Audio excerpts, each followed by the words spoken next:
نعيمة بوحمالة هي ممثلة من مواليد سنة 1948. هي ممثلة مغربية عملت في المسرح والسينما. من أبرز أفلامها الملائكة لا تحلق فوق الدار البيضاء ومسلسل حديدان سنة 2009. مع الإعلان عن خبر وفاة الممثلة القديرة نعيمة بوحمالة، خيم الحزن على الوسط الفني المغربي صباح اليوم الأربعاء، التي رحلت بهدوء بعد صراع مع المرض على مستوى القلب منذ سنوات تسبب في تعرضها لوعكات صحية متكررة. دخلت الفقيدة عالم التمثيل وهي طفلة لا تتجاوز 12 من عمرها، فبصمت على مسار فني طويل يمتد لأزيد من 50 سنة. تعددت فيه مواهبها وخطته بعناد وكثير من الشغف حتى صارت جزءا لا يتجزأ من ذاكرة التلفزيون والمسرح المغربيين، إضافة إلى إسهامها على مستوى السينما التي تألقت فيها من خلال أعمال مغربية ودولية. لم تكن نعيمة بوحمالة مجرد ممثلة عادية مرت مرور الكرام، بل كانت امرأة تشبه شخصيتها، قوية حادة بسيطة صادقة وفي الوقت نفسه مرحة وخفيفة الظل. طبعت ذاكرة الجمهور إذ منذ بدايتها في سبعينات القرن الماضي فرضت نفسها كصوت نسائي مميز في وقت كان فيه عدد الممثلات محدودا على رؤوس الأصابع، فكانت تعرف كيف تمسك بمحبيها وتجعلهم يضحكون ويبكون في اللحظة نفسها.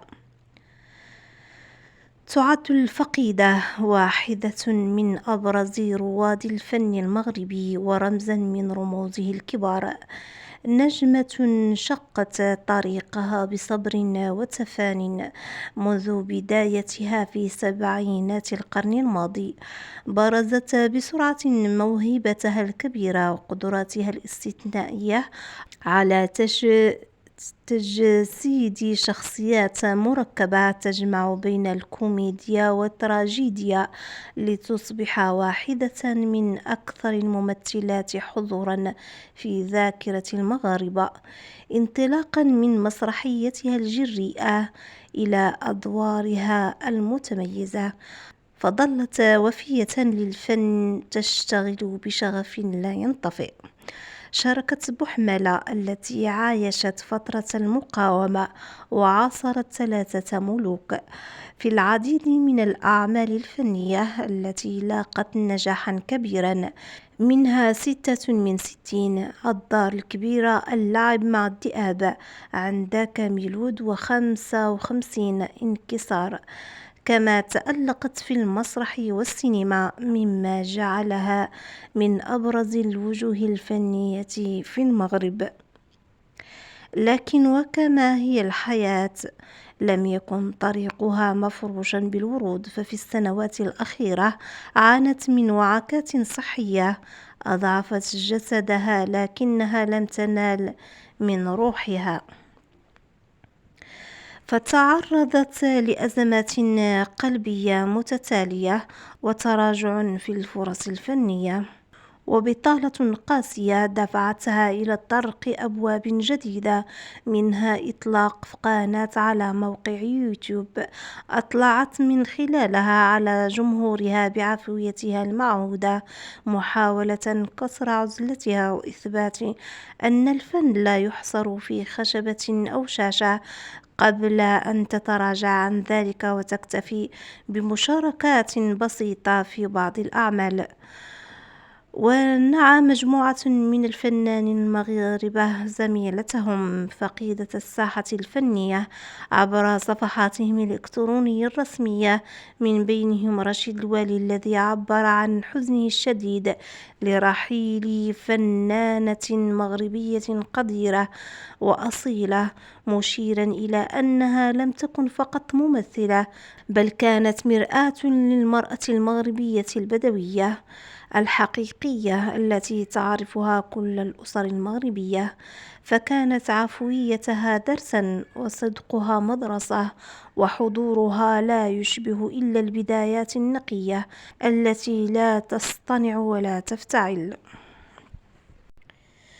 وأضاف أن بوحمالة أتقنت أدوارها على خشبة المسرح وعبر شاشات التلفزيون وحتى في صمت السينما، وتركت بصمة ستبقى ما بقيت الذاكرة، مسترجعا ذكريات أول لقاء معها في مسلسل حوت البر تحت إشراف المخرجة فريدة برقية، الذي وصفه بلقاء بداية التعلم والاحترام ومعرفة قيمة فنانة لا تعوض.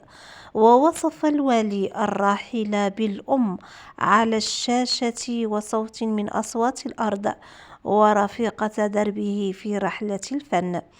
من جهتها قالت الفنانة البرلمانية فاطمة خير إن نعيمة بوحمالة كانت عزيزة على قلبها، وتميزت بعفويتها وبساطتها وصدقها وصراحتها، مبرزة أنها كانت إنسانة محبة للحياة وتفعل الخير.